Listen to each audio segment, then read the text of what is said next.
Hello friends आज हम देखेंगे भारतीय परिप्रेक्ष्य में और या फिर पूरे विश्व के परिप्रेक्ष्य में संसदीय संप्रभुता और न्यायिक सर्वोच्चता का विश्लेषण, इस कंसेप्ट को हम देखेंगे।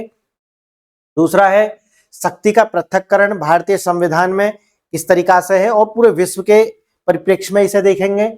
साथ ही साथ हम शक्ति संतुलन यानी कि चेक एंड बैलेंस देखेंगे कि किस प्रकार से भारत के जो संविधान में चेक एंड बैलेंस बनाया गया है कार्यपालिका, विधायिका और न्यायपालिका के बीच में, इनमें शक्ति संतुलन कैसे स्थापित किया गया है, ये हम देखने वाले हैं आज। और नेक्स्ट और लास्ट में हम देखेंगे भारतीय संविधान की आलोचना।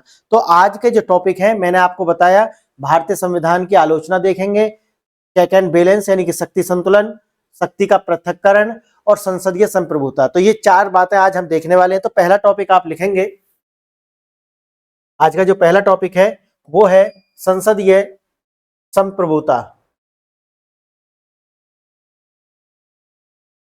टॉपिक है आज का पहला टॉपिक जो है वो है संसदीय संप्रभुता और न्यायिक सर्वोच्चता।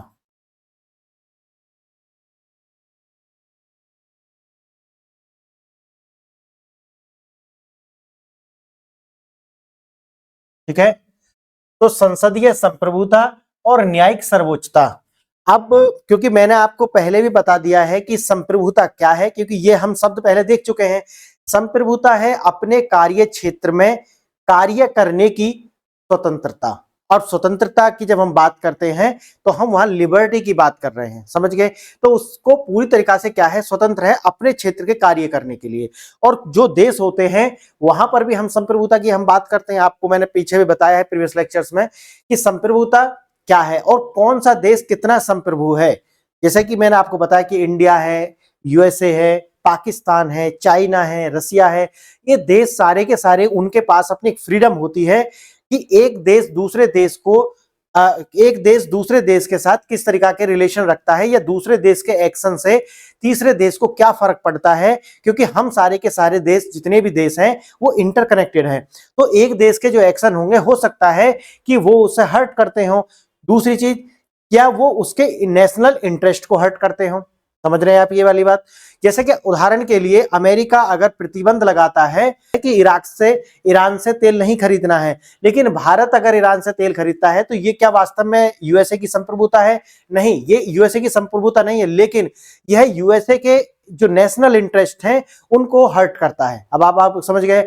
लेकिन भारत के लिए क्या है, एक संप्रभुता है कि भारत किससे तेल खरीदे, किससे गैस खरीदे, किसके साथ अपने किस तरह के रिलेशन रखना चाहता है, ये भारत की संप्रभुता है। अब हम यहां बात कर रहे हैं कि संसदीय संप्रभुता, इसका मतलब क्या है कि हमारी जो संसद है वो जो कानून बनाती है वो किसी अन्य देश के इंटरेस्ट या अन्य देश के प्रभुत्व में आकर तो नहीं बनाती, और अन्य देश या फिर देश के अंदर ऐसे ग्रुप तो नहीं है जिनसे दबाव में आकर या जिनको प्रलोभन करने के लिए संसद कानून बनाती है उनके लिए। ये आप कुछ वर्ष पहले जाकर के आप देखते हैं तो आपको ऐसे कानून भारत की संसद में बने हैं कि जो एक वर्ग को, ठीक है, कहीं ना कहीं अपीज करने के लिए बनाए गए हैं, और ये आप कह सकते हैं पॉलिटिक्स है।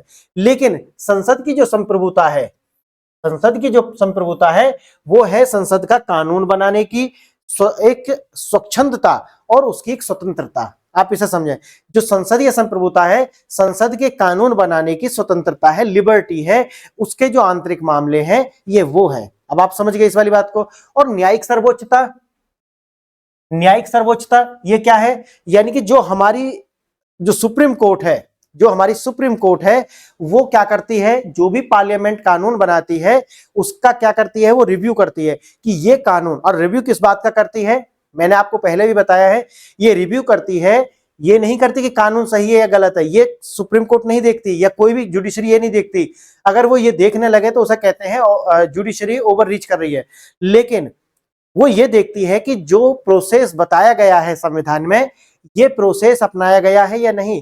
अगर उस प्रोसेस से वो कानून बना है तो बस इतना ही मतलब है जुडिशरी का, किस पर, ये देखना कि न्यायिक सर्वोच्चता है या नहीं। अब आपका समझ, तो एक तो synthesis of the parliamentary sovereignty और जुडिशरी सुपरमेसी, तो हमारे यहाँ इन दोनों का ही क्या है, मिला जुला रूप है, इन दोनों का ही मिला जुला रूप है, तो संसदीय संप्रभुता और न्यायिक सर्वोच्चता। ठीक है, अब आप इसमें पॉइंट लिखेंगे कि जब हम पार्लियामेंट द्वारा निर्मित कानून को न्यायालय में चुनौती नहीं दी जा सकती तो वो किस देश के अंदर है, उसका जो राइट टू रिव्यू जो है वो किस देश के पास है। अगर हम ऐसा देश देखते हैं कि जहां पार्लियामेंट जो है क्या है, संसद सर्वोच्च है, उसके ऊपर कुछ नहीं है, तो ये याद रखना वो कहां पे है। आपका पहला पॉइंट आप लिखेंगे इसमें ABC करके आप लिख लेंगे। पहला है ब्रिटेन। ब्रिटेन, अगर आप ब्रिटेन को देखते हैं तो वहां की जो पार्लियामेंट है, वहां की जो पार्लियामेंट है उसके द्वारा जो निर्मित कानून है, उसके द्वारा निर्मित कानून को न्यायालय में चुनौती नहीं दी जा सकती। निर्मित कानून को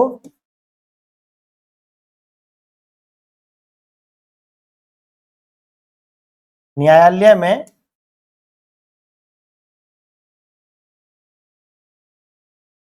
चुनौती नहीं दी जा सकती।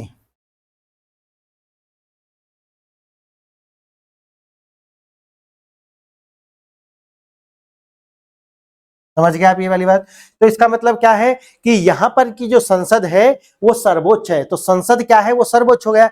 लेकिन भारत के अंदर संसदीय संप्रभुता है और न्यायिक क्या है, सर्वोच्चता है। अब अगर हम इसी बात को देखते हैं, दूसरा पॉइंट आप लिखेंगे अमेरिका के, और हम देखते हैं तो वहां पर न्यायिक पुनर्वलोकन का अधिकार है, यानी कि अगर संसद कानून बनाता है तो उसके बनाने की प्रोसेस क्या है, सही है या नहीं है, ये कौन देखेगा, वहां का सुप्रीम कोर्ट। तो न्यायिक क्या है, सर्वोच्चता है। तो यहां पर आप देखेंगे अमेरिका का उदाहरण आप लेंगे।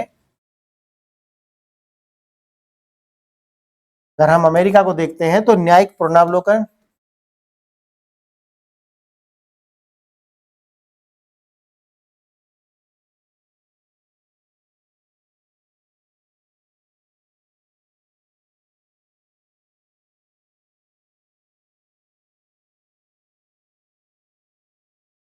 समझ गए आप ये वाली बात। तो न्यायिक पुनर्वलोकन वहां पर है, संसद द्वारा पारित कानून और संशोधन समस्त जनता की इच्छा पर निर्भर होता है। ये भी आप देख लेंगे भारत के अंदर जो संसदीय संप्रभुता है उसमें क्या है कि अगर संसद कोई कानून बनाती है, क्योंकि आपने संसद के जो सदस्य हैं उनको चुनने के लिए अपना मत दिया है, यानी कि आपने वोट डाला है, और वोट डाल करके आपने बोला है कि आप हमारे, क्योंकि मैंने आपको याद हो प्रीवियस लेक्चर्स में मैंने आपको पढ़ाया था कि भारत के अंदर इनडायरेक्ट डेमोक्रेसी है, और इनडायरेक्ट डेमोक्रेसी में आप वोट डालते हैं और उसके बाद आपका कार्य समाप्त हो जाता है। अब जो आपके संसद में नुमाइंदे हैं वो लोग जाकर के आपके बिहाफ पर कानून बनाएंगे। तो जब भी संसद कोई कानून बनाता है, संसद से कानून पारित होता है, तो ये माना जाता है, कहां पर हम बात कर रहे हैं, संसदीय संप्रभुता और भारत जैसे देश की, कि ये माना जाता है कि ये कानून समस्त जनता की इच्छा पर है। तीसरा आप पॉइंट इसमें लिख लेंगे, संसद द्वारा पारित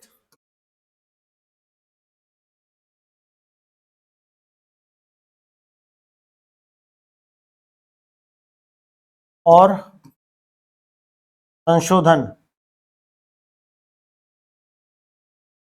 और संशोधन समस्त जनता की, समस्त जनता की इच्छा है। समझ गए आप ये वाली बात।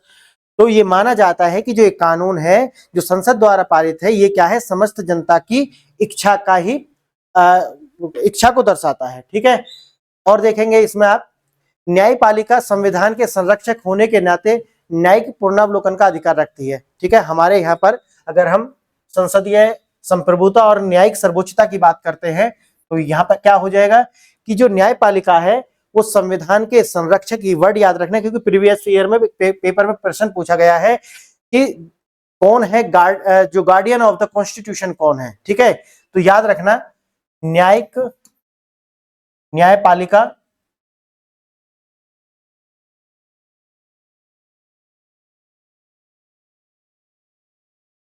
न्यायपालिका संविधान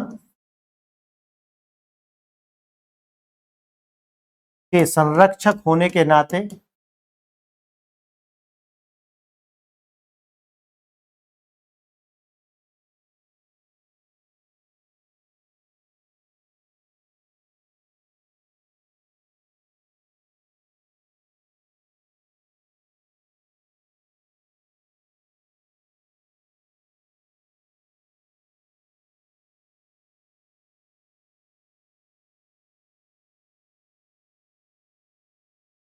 समझ गया आप ये वाली बात।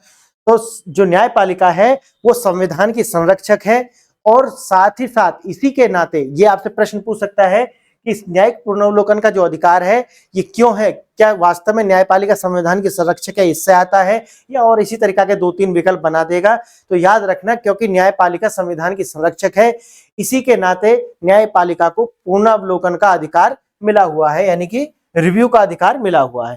तो आप ये समझ गए, अगर संसदीय संप्रभुता है और न्यायिक सर्वोच्चता है, तो अगर ये है तो वहां पर इस तरीका के ये जो गुण धर्म है आपको पाए जाएंगे।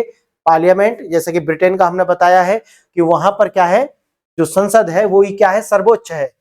संसद क्या है, सर्वोच्च है। अमेरिका में क्या है, न्यायपालिका सर्वोच्च है। और भारत में भी सेम इसी तरीका से है कि न्यायपालिका सर्वोच्च है और संसद संप्रभु है। और इसके नाते ये भारत में भी ये देखने के लिए मिलता है, जो मैंने आपको बताया है कि संसद द्वारा पारित जो कानून है उसको मानते हैं कि समस्त जनता की इच्छा है, और संसद यानी कि न्यायपालिका संविधान के संरक्षक है और इसी के नाते उसके पास जुडिशरी रिव्यू यानी कि पूर्णावलोकन का अधिकार है। ठीक है, अब दूसरा टॉपिक आज का है, हमारे संविधान में दिया गया है शक्ति का पृथक्करण, सेपरेशन ऑफ पावर का कंसेप्ट। तो टॉपिक आज का जो दूसरा टॉपिक है वो क्या है, वो है शक्ति पृथक्करण।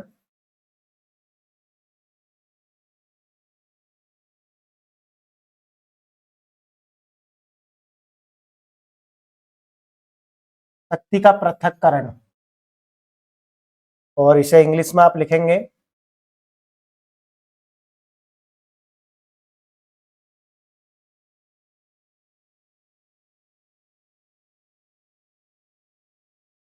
शक्ति का पृथक्करण। ठीक है, तो शक्तियों का पृथक्करण क्या है, यानी कि आप जानते हैं जो संसदीय लोकतंत्र होने के कारण भारत में कार्यपालिका विधायिका में पूरी तरीके से अलगाव है नहीं, लेकिन फिर भी शक्ति का जो पृथक्करण है वो किस में आएगा, एक होती है आपकी कार्यपालिका,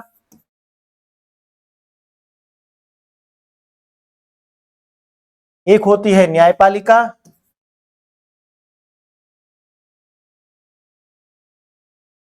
और एक होती है आपकी विधायिका।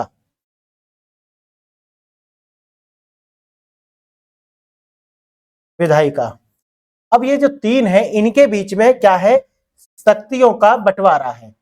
कार्यपालिका, मैंने आपको बताया ये जो कानून बनते हैं संसद के द्वारा उनको एग्जीक्यूट करती है।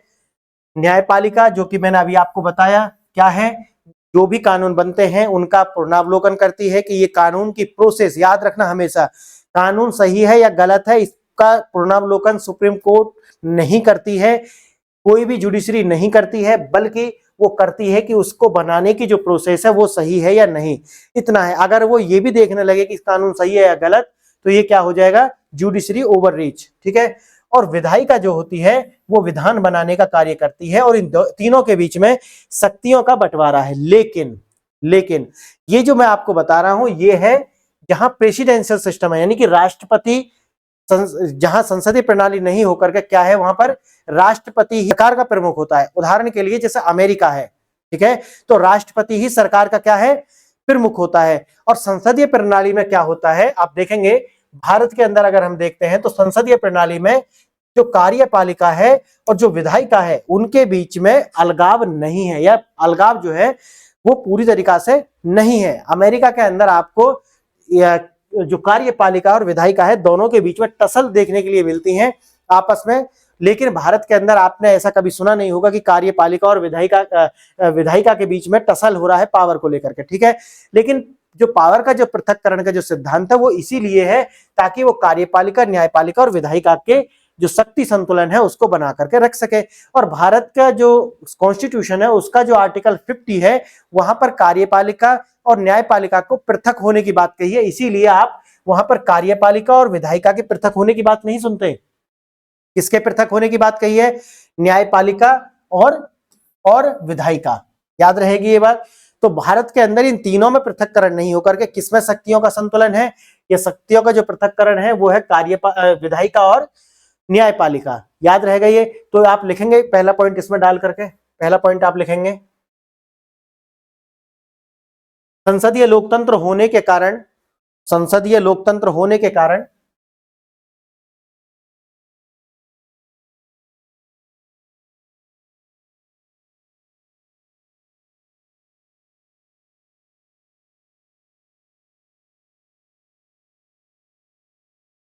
संसदीय लोकतंत्र होने के कारण भारत में कार्यपालिका और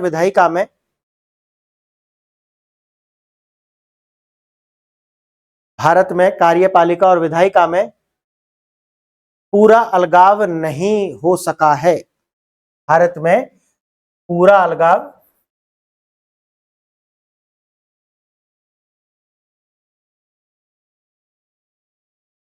नहीं हो सका है। समझ गए आप इसे? बी पॉइंट आप लिखेंगे अनुच्छेद 50, अनुच्छेद 50 आपसे लिख लें इसे। अनुच्छेद 50 में कार्यपालिका और न्यायपालिका के पृथक होने की बात कही गई है।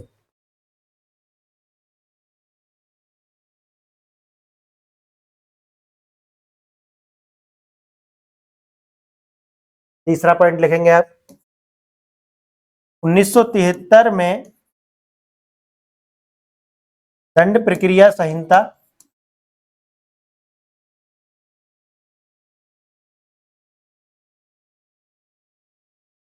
पारित की गई।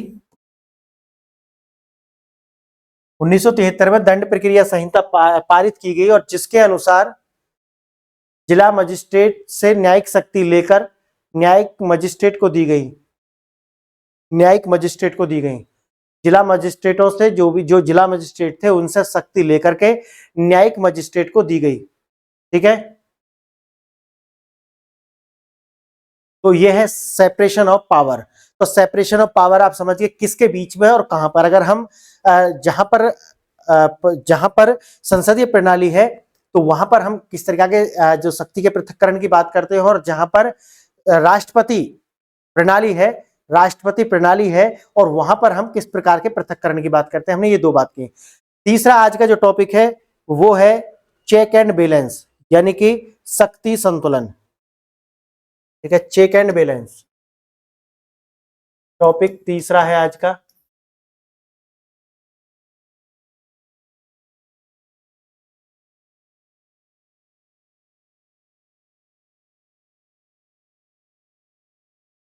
Check and balance.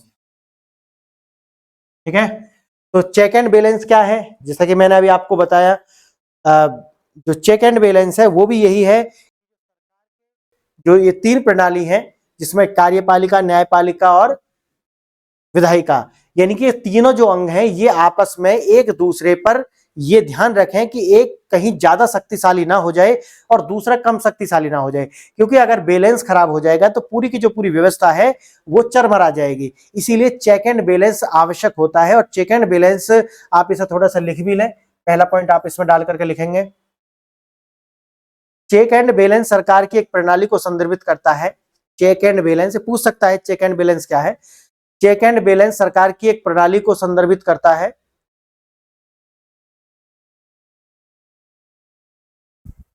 जिसमें सरकार की विभिन्न शाखाओं, और विभिन्न शाखाएं कौन सी जो मैंने अभी आपको बताई हैं, या भागों के बीच सत्ता विभाजित होती है।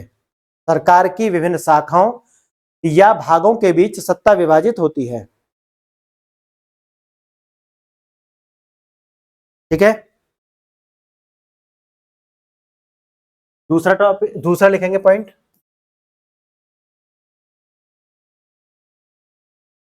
भारतीय संविधान में अंगों की शक्तियों को, अंगों की शक्ति, अंग कौन से हैं? जो कार्यपालिका, विधायिका और न्यायपालिका, अंगों की शक्तियों को अलग करने का कोई स्पष्ट प्रावधान नहीं है।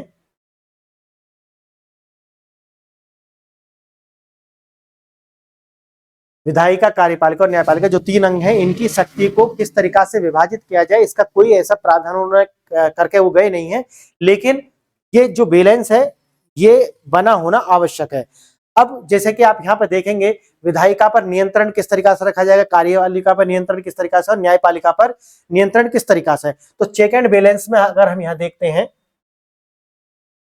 तो आप इसे ऐसे देख सकते हैं कि विधायिका,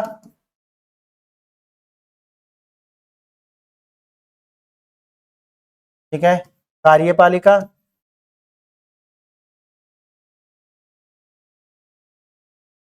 और न्यायपालिका।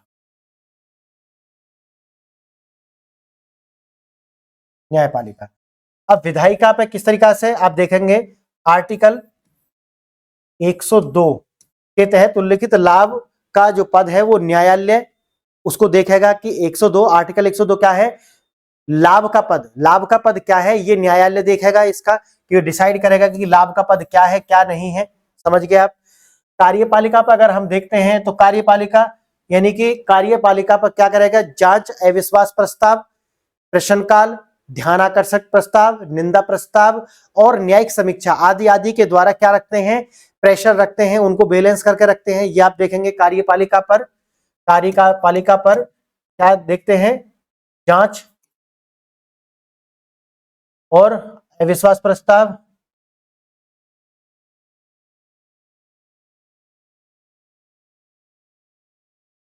निंदा प्रस्ताव आदि। ठीक है, इसके द्वारा हम कार्यपालिका पर, हम मतलब हमारी जो संसद है वो या विपक्ष जो है वो उस पर क्या करता है, कार्यपालिका पर एकदम दबाव बना करके रखता है, तो बैलेंस हो जाएगा।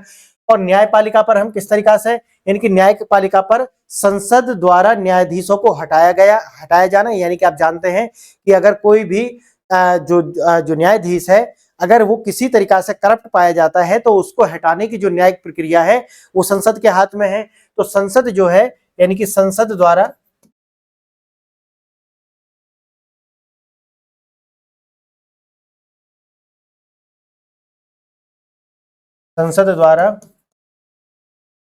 न्यायाधीशों को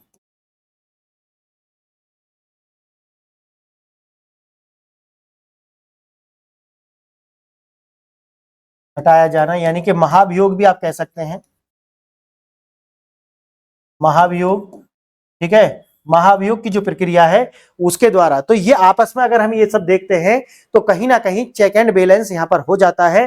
तो अगर आप चेक एंड बैलेंस की बात करते हैं और आपसे प्रश्न पूछा जाता है तो आप इस तरीका से उदाहरण दे सकते हैं, या फिर प्रश्न आपको आता है और उसमें अगर आपको स्कोप मिलता है कि ये हम दर्शा सकते हैं कि भारत के जो संविधान है उसमें किस प्रकार से चेक एंड बैलेंस की जो प्रक्रिया है या सिद्धांत किस तरीका से साकार होता है, तो उसको आपको बताना हो तो इस तरीका से आप इसे बता सकते हैं। आज का जो लास्ट टॉपिक है, आज का जो लास्ट टॉपिक है, जो चौथा टॉपिक है वो है भारतीय संविधान की आलोचना।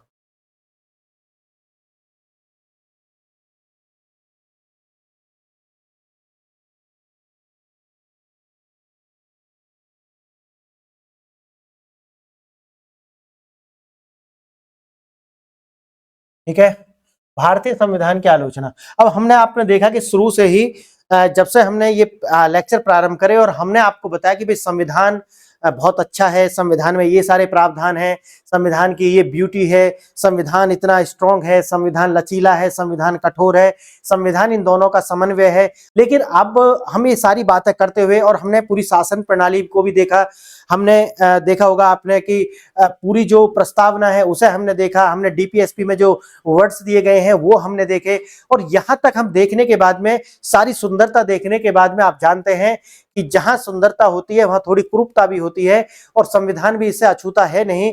तो जब संविधान की हम विशेषताओं की बात करते हैं तो कहीं ना कहीं संविधान की आलोचना भी होती है, और संविधान की जो आलोचना है वो आपके लिए महत्वपूर्ण हो जाती है, क्योंकि मेंस में इस टाइप के प्रश्न आ सकते हैं या फिर नहीं आते, या ऐसा कह सकता है कि आपको समालोचनात्मक वर्णन कीजिए, आलोचनात्मक वर्णन कीजिए, तो फिर कहीं ना कहीं आपको इस तरीका के पॉइंट्स की आवश्यकता पड़ेगी जो मैं आपको लिखाने जा रहा हूं।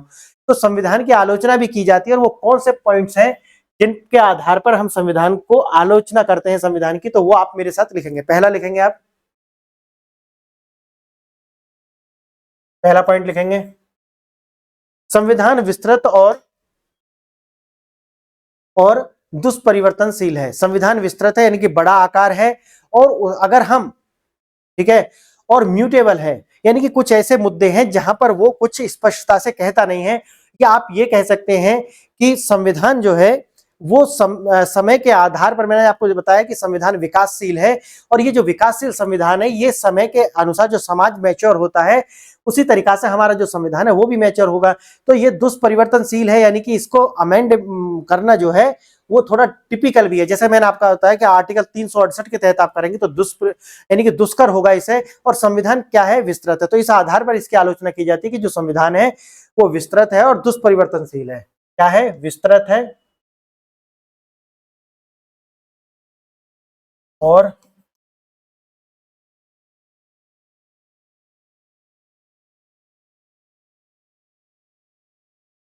दुष्परिवर्तनशील है। ठीक है, कठोर है मतलब ये कहना चाह रहा। दूसरा पॉइंट, भारत का जो संविधान है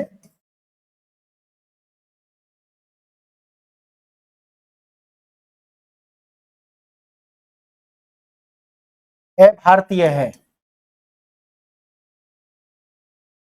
अब वो किस मायने में भारतीय है, जैसा कि मैंने आपको बताया कि जो भारत की जो संस्कृति है, भारत का जो समाज है वो दूसरे देशों के जो समाज होते हैं उनसे अलग है, और भारत के संविधान में बहुत सारे प्रोविजंस अन्य देशों के संविधानों से लिए गए हैं, और संविधान जो होते हैं उस देश की संस्कृति, उस देश के धर्म आदि को लेकर के लिखे जाते हैं, वो उन्हीं को क्या करते हैं, मार्गदर्शन करते हुए नजर आते हैं।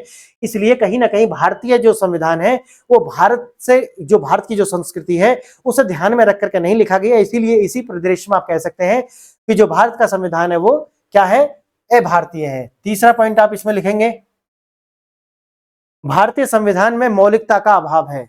मौलिकता मतलब भाई उसमें जो है इंडियन कॉन्स्टिट्यूशन में ओरिजिनलिटी नहीं है, बल्कि जो दूसरे देशों के जो प्रावधान है उन्हीं को उठा करके लाया गया है, नई सोच नहीं है, अपनी ओर से कुछ नया नया सोचा गया हो ऐसा कुछ नहीं है। चौथा पॉइंट आप लिखेंगे,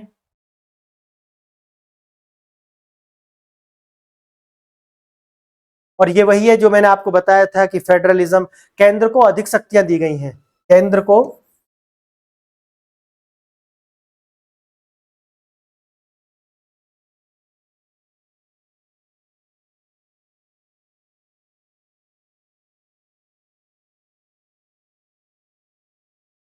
दी गई है। ठीक है, हाँ।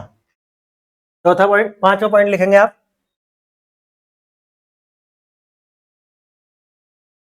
भारतीय संविधान में वकीलों वकीलों की, या भारतीय संविधान वकीलों का स्वर्ग है।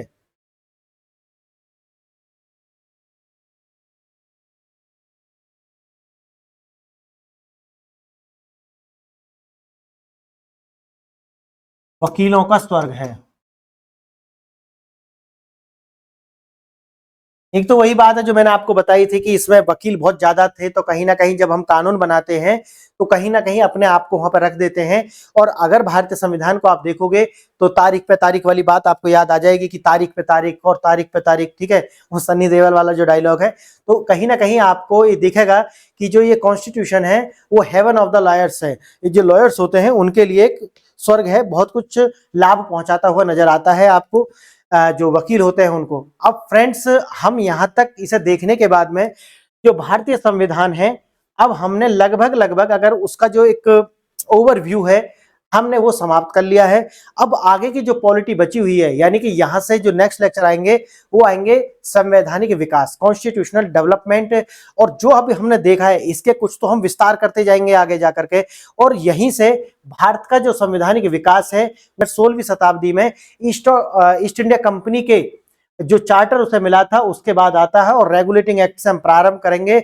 और 1947 का जो भारत का जो आजादी जिस एक्ट के तहत हमें मिली थी, एक्ट 1947, वहां पर आकर के हम इसे समाप्त करेंगे। ठीक है, तो ये खत्म होने के बाद में फिर हम जो है जो हमने आपको अभी तक इंट्रोड्यूस कराया है, इसी के इर्द गिर्द अब हम अपनी पूरी पॉलिटी को समाप्त करेंगे। तो यहाँ अब जब इस लेक्चर तक आने के बाद हम कह सकते हैं कि जो संविधान का ओवरव्यू है, एक जो बेसिक समझ आपको होनी चाहिए संविधान के लिए पढ़ने के लिए, वो अब आपको हो चुकी है। इसके बाद अब हम आगे चलेंगे और तेजी से हम आगे बढ़ जाएंगे, क्योंकि और आपको अच्छे से समझ आएगा। इसके बाद जितना भी पॉलिटी होगा आपको बेहतरीन समझ आएगा। आप कोई भी किताब उठा करके पढ़ेंगे और जो मैं भी पढ़ाता हुआ चलूंगा वो भी आप वास्तव में वो समझेंगे जो एक यूपीएससी के एस्पायरेंट को वास्तव में होना चाहिए। पॉलिटी पढ़ना, पॉलिटी पढ़ाना, ये सब कुछ ऐसा नहीं है, लेकिन वास्तविक लेवल होता है, वो उस तरीका का जो समझ है ना वो विकसित करनी होती है। तो यूपीएससी में खासकर अगर आप यूपीएससी के लिए पॉलिटी पढ़ रहे हैं तो इस तरीका की समझ आपको होनी चाहिए,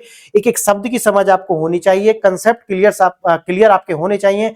अगर ये है तो फिर आप वास्तव में यूपीएससी के लिए डिजर्व करते हैं और यूपीएससी के एग्जाम के देने के लिए आप अब तैयार हैं। ठीक है, तो फ्रेंड्स इस लेक्चर को जितने भी आपके मित्र हैं उनके साथ शेयर करें, लाइक करें, शेयर करें और सब्सक्राइब करें। इसको लोगों तक पहुंचाने का एक जरिया है, वो है आप शेयर करें, लाइक करें और सब्सक्राइब करें। ठीक है, मैं आपके लिए कार्य कर रहा हूं, आप हमारे लिए कार्य करें। ठीक है फ्रेंड्स, तो आज का लेक्चर मैं यहीं समाप्त करता हूं। ये आपने लेक्चर देखा, इसके लिए बहुत बहुत धन्यवाद। नमस्कार।